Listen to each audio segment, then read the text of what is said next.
ಎಲ್ಲಿಯೋ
ವಾವ್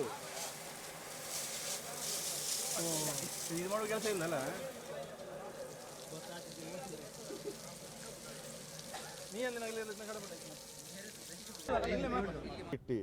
ಇವರು ಮನಸ್ಸಿಗೆ ಬಂದಂಗೆ ಅಣು ಸ್ಥಾವರದ ವೇಸ್ಟೇಜ್ ಏನಿದೆ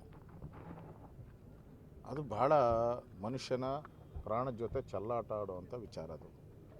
ಸೊ ಅದು ಕೆಮಿಕಲ್ ಮತ್ತು ಅದರಲ್ಲಿ ವಿಕಿರಣ ಈ ಥರದ್ದೆಲ್ಲ ಭಾಳಷ್ಟು ಮನುಷ್ಯನ ಆರೋಗ್ಯಕ್ಕೆ ಹಾನಿಕಾರ ಮಾಡುವಂಥದ್ದಕ್ಕೆ ವಿಷಯ ಅದರಲ್ಲಿ ವಸ್ತುಗಳಿದೆ.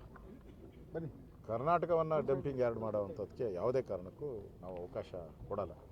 ಅದರ ವಿರುದ್ಧ ನಮಗೇನು ಯಾರು ಇದುವರೆಗೂ ಯಾವುದೇ ಕೇಂದ್ರ ಸರ್ಕಾರ ಆಗಲಿ ಬೇರೆ ಯಾರು ನಮ್ಮ ಹತ್ರ ಏನೋ ರಿಕ್ವೆಸ್ಟ್ ಮಾಡಿಲ್ಲ. ಆ ಥರ ಪ್ರಯತ್ನಗಳಾಗ್ತಾ ಇದೆ ಅಂತ ಕೇಳಿಬಂದಿದೆ. ಅದರಿಂದ ಯಾವುದೇ ಕಾರಣಕ್ಕೂ ಅನುಷ್ಠಾನದ ವೇಸ್ಟ್ಗಳನ್ನು, ಆ ಕೆಮಿಕಲನ್ನು ಕರ್ನಾಟಕದಲ್ಲಿ, ಅದು ವಿಶೇಷವಾಗಿ ಕೋಲಾರದಲ್ಲಿ ಡಂಪ್ ಮಾಡುವಂಥದ್ದಕ್ಕೆ ಯಾವುದೇ ಕಾರಣಕ್ಕೂ ನಮ್ಮ ಸರ್ಕಾರ ಒಪ್ಪಲ್ಲ. ಮೊದಲು ಕೋಸ್ಟಲ್ ಬೆಲ್ಟಲ್ಲಿ ಯಾವುದೇ ರೀತಿ ಭದ್ರತಾ ವ್ಯವಸ್ಥೆ ಇರಲಿಲ್ಲ. ಈಗ ನಾವು ಕೋಸ್ಟಲ್ ಪೊಲೀಸ್ ಸ್ಟೇಷನನ್ನು ಮಾಡಿದ್ರಿ, 7 ಪೊಲೀಸ್ ಠಾಣೆಗಳನ್ನು ಮಾಡಿದ್ರಿ, ಹೆಚ್ಚು ಹಣವನ್ನು ಕೊಟ್ಟಿದ್ರಿ ಪೊಲೀಸ್ ಠಾಣೆಗಳು ಮಾಡುವಂಥದ್ದಕ್ಕೆ, ಎಕ್ವಿಪ್ಮೆಂಟ್ಗೆ, ಬೋಟ್ಗಳು, ಸ್ಪೀಡ್ ಬೋಟ್ಗಳು, ಈ ಥರದ್ದೆಲ್ಲ ವ್ಯವಸ್ಥೆಗಳು ಮಾಡಿದ್ದೀರಿ. ಮೊದಲ ಬಾರಿಗೆ ಇದೆಲ್ಲ ಇಂಟ್ರೊಡ್ಯೂಸ್ ಆಗಿದೆ. ಈಗ ಪ್ರಾರಂಭಿಕ ಹಂತದಲ್ಲಿದೆ.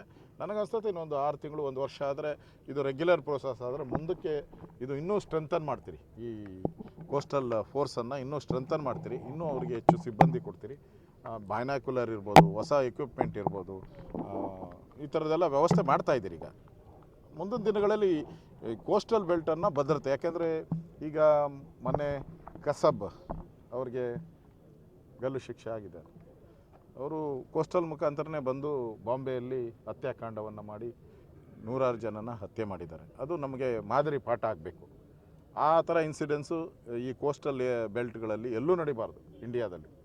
ಅದಕ್ಕೆ ಮುಂಜಾಗ್ರತಾ ಕ್ರಮವಾಗಿ ನಾವು ಇವತ್ತು ಕ್ರಮಗಳನ್ನು ತೆಗೆದುಕೊಂಡಿದ್ದೀರಿ.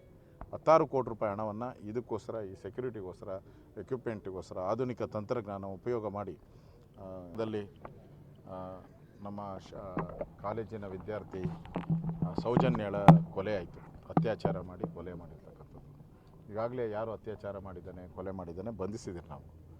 ಸೊ ಅಲ್ಲಿನ ನಮ್ಮ ಧರ್ಮಸ್ಥಳದ ವೀರೇಂದ್ರ ಹೆಗ್ಡೆಯವರು ಮತ್ತು ಅವರ ಪೇರೆಂಟ್ಸು, ಸೌಜನ್ಯದ ಪೇರೆಂಟ್ಸು ನನ್ನ ಹತ್ರ ಬಂದು ಭೇಟಿ ಮಾಡಿ ಇದನ್ನು COD ತನಿಖೆಗೆ ಕೊಡಿ ಅಂತ ನನಗೆ ರಿಕ್ವೆಸ್ಟ್ ಕೊಟ್ಟಿದ್ದರು. ಆ ದೃಷ್ಟಿಯಿಂದ ನಾನು ಈ ಒಂದು ತನಿಖೆಯನ್ನು CODಗೆ ವಹಿಸುವಂಥದ್ದಕ್ಕೆ ಆದೇಶಗಳನ್ನು ಕೊಟ್ಟಿದ್ದೀನಿ. ನಾನು ಆದೇಶದ ಕಾಪಿ ನಿಮ್ಗೆ ಕೊಡ್ತೀನಿ. ಈಗಾಗಲೇ ಆದೇಶ ಮಾಡಿದ್ದೀನಿ. COD ತನಿಖೆ ಆಗಲಿ, ಈ ಥರದ ಅತ್ಯಾಚಾರ ಮಾಡಿ ಕೊಲೆ ಮಾಡ್ತಕ್ಕಂಥ ಪ್ರವೃತ್ತಿ ಏನಿದೆ ಅದಕ್ಕೆ ಒಂದು ಅಂತ್ಯ ಆಡಬೇಕು. ಅದಕ್ಕೆ ಉಗ್ರ ಕ್ರಮಗಳನ್ನು ತೆಗೆದುಕೊಳ್ಬೇಕು. COD ತನಿಖೆಯಿಂದ ಯಾರಿದ್ದಾರೆ ಅಥವಾ ಯಾರು ಹಿಂದೆ ಇದ್ದಾರೆ ಇದ್ರ ಬಗ್ಗೆ ಒಂದು ಸಮಗ್ರವಾದಂಥ ತನಿಖೆ ಆಗಬೇಕು. ಮತ್ತು ಅದರ ಬಗ್ಗೆ ಕಟ್ಟುನಿಟ್ಟಿನ ಕ್ರಮಗಳನ್ನು ತೆಗೆದುಕೊಳ್ಳುವಂಥದ್ದಕ್ಕೆ ಯಾರು ಈ ಕೊಲೆಯನ್ನು ಮಾಡಿದ್ದಾನೆ, ಅತ್ಯಾಚಾರ ಮಾಡಿದ್ದಾನೆ, ಅವನಿಗೆ ಉಗ್ರವಾದಂಥ ಶಿಕ್ಷೆ ಆಗುವಂಥದ್ದಕ್ಕೆ ಸರಿಯಾದಂಥ ಕಾನೂನು ಅಡಿಯಲ್ಲಿ ಅವನಿಗೆ ಶಿಕ್ಷೆ ಆಗುವಂಥದ್ದು ಕ್ರಮ ತೆಗೆದುಕೊಳ್ಳೋ ದೃಷ್ಟಿಯಿಂದ ಈ ಎಂಟೈರ್ ಧರ್ಮಸ್ಥಳದ ಗೌರವಾನ್ವಿತ ವೀರೇಂದ್ರ ಹೆಗ್ಡೆ ಅವರು ಸಹ ಅಲ್ಲಿ SMS ಮುಖಾಂತರ ಕೆಲವು ಸುದ್ದಿಗಳನ್ನು ಹಬ್ಬಿಸ್ತಾ ಇದ್ದಾರೆ. ಅವ್ರ ಮೇಲೂ ಕೇಸ್ ಬುಕ್ ಮಾಡೋಕ್ಕೆ ಹೇಳಿದ್ದೀರಿ. ಆ ದೃಷ್ಟಿಯಿಂದ ಇದನ್ನು CODಗೆ ತನಿಖೆಗೆ ವಹಿಸಿ ಇನ್ನೂ ಹೆಚ್ಚಿನ ತನಿಖೆ ಮಾಡುವಂಥದ್ದಕ್ಕೆ ಕ್ರಮಗಳನ್ನು ತೆಗೆದುಕೊಳ್ತೀವಿ. ಆ ಕಾಪಿನ